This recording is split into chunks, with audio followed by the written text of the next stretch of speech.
मुख्यमंत्री का बड़ घोषणा बीएस कार्ड जगह आणिक लागू हम यही योजना। विधानसभा मुख्यमंत्री मोहन चरण माझी बजेट उपस्थापन कर मोट 2,65,000 कोटी टंकार बजेट उपस्थापन कर मुख्यमंत्री।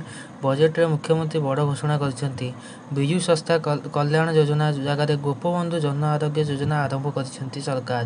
राज्य टिकस स्वास्थ्य बीमा योजना गोपबंधु जन आरोग्य योजना। यही योजन सरकारी और बेसरकारी हस्पिटाल क्लासेस सेवा मिलिबो। सेहीपरि राज्य में आयुष्मान भारत योजना लागू हो। यार अर्थ हूँ कि जोटा कि विजु स्वास्थ्य कार्ड रोला ताकू बंद कर बदल आरंभ हम गोपबंधु जन आरोग्य योजना। सूचना योग्य राज्य में भाजपा सरकार आसवा दिन पूर्व सरकार कर योजना गुड़ी बदल कि ना तापर चर्चा होता। से ही क्रम BSKY को लेकिन बहु कल्पना जल्पना कराला। बजेट में मुख्यमंत्री यहाँ नहीं बड़ निष्पत्ति नहीं। BSKY कार्ड जगह गोपबंधु जन आरोग्य योजना लागू हे बोली मुख्यमंत्री घोषणा कर। तो केबेठू लागू हम से विषय किसी कही ना किंतु BSKY बदल गोपबंधु योजनाटा आरंभ हम।